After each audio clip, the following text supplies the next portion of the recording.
The following is from the 6 p.m. sports broadcast of June 6th, 1966, heard over WLOL Minneapolis.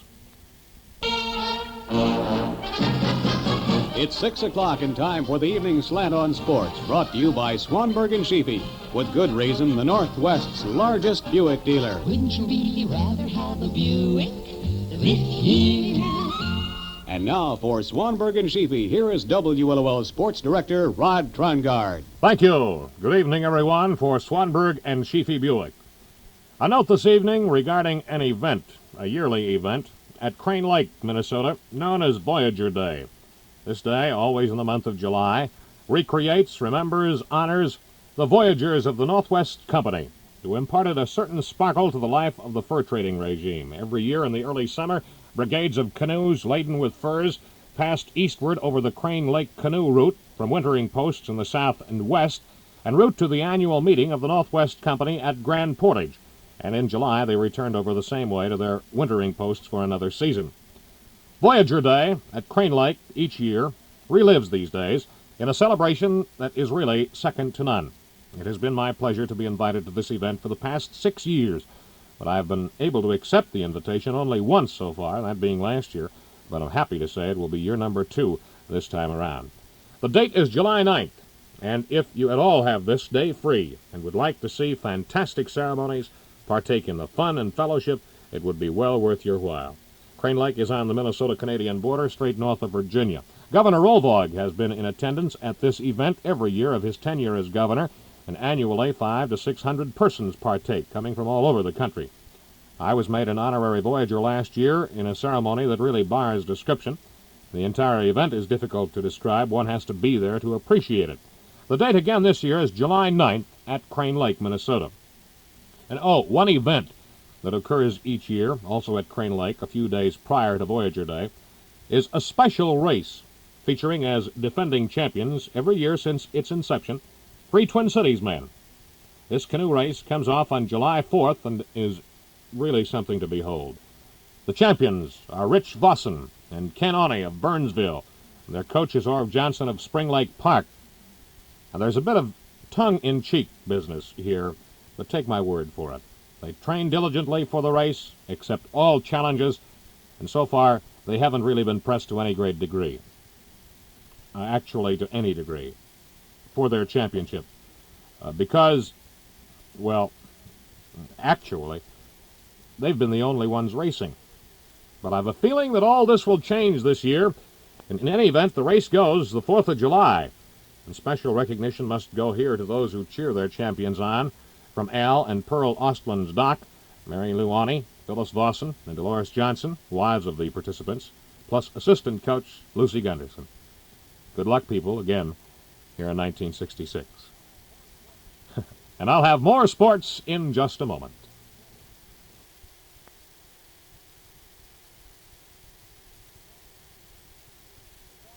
Following is from the 6 p.m. sports broadcast of June 28th, 1966. 6 p.m. sports on WLOL, Minneapolis.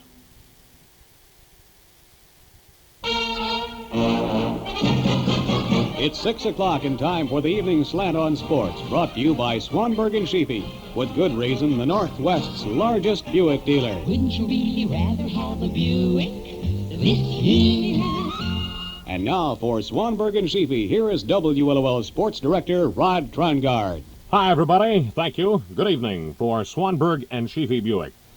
Well, the 4th of July weekend is a time crammed with sporting events, and one that we've mentioned a couple of times in the months past comes in for a final report tonight. Although not the biggest of its kind and not anywhere near the Twin Cities, it features as defending champs, coach and assistant coach and cheering section, a Twin Cities area group. The event is a canoe derby. The 3rd annual, by the way, on July 4th at Crane Lake, Minnesota. That's on the extreme northern border of the state, about 250 miles from the Twin Cities. Rich Vossen and Ken Awney of Burnsville are the defending champions and proud owners of the trophy, emblematic of a twice hard-earned victory. But things could be different this year, however, as the challengers become more accomplished and expert in the art of canoe paddling.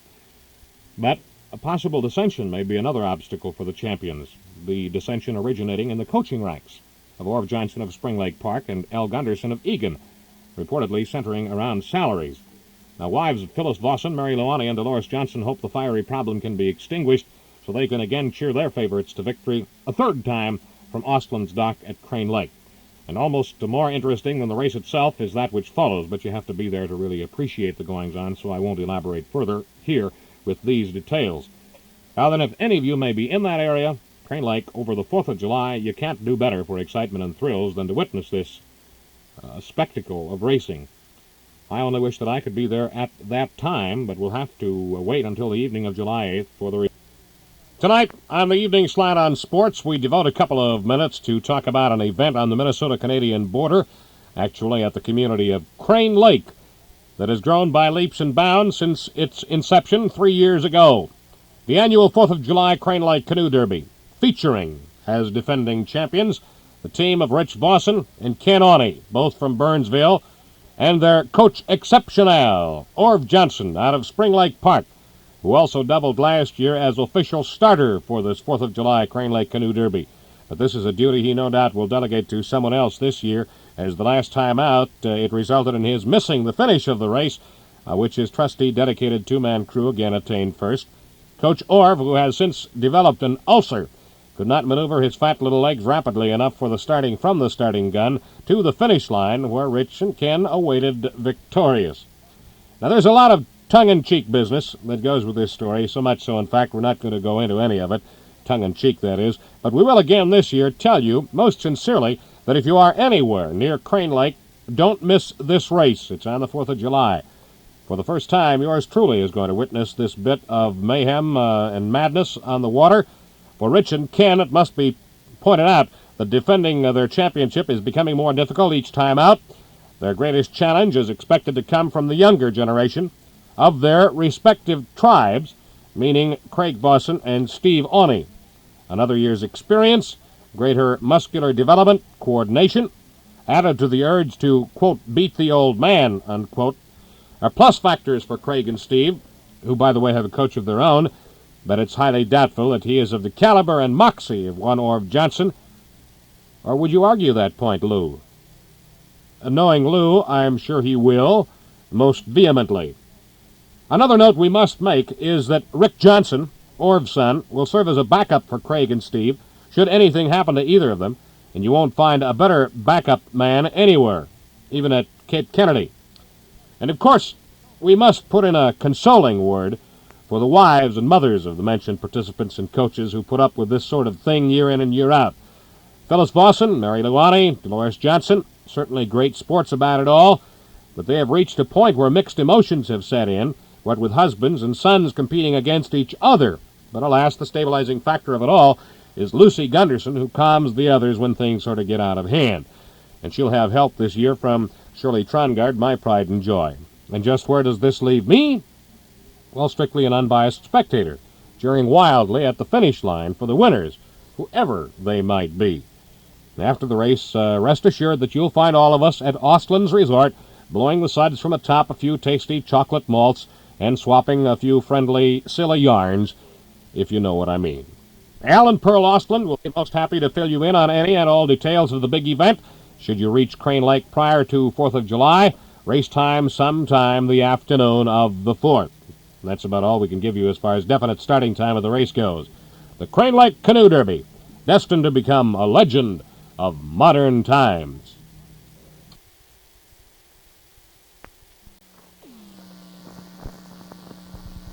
The defending champions and now former champions.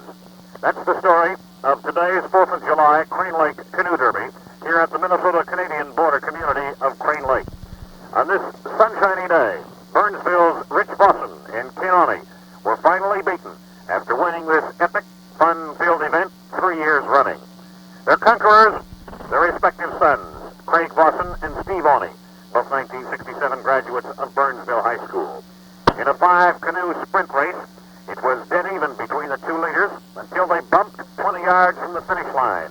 This demolished the defending champs' momentum, and their strong young sons paddled to a length and a half victory. However, the then suddenly former champions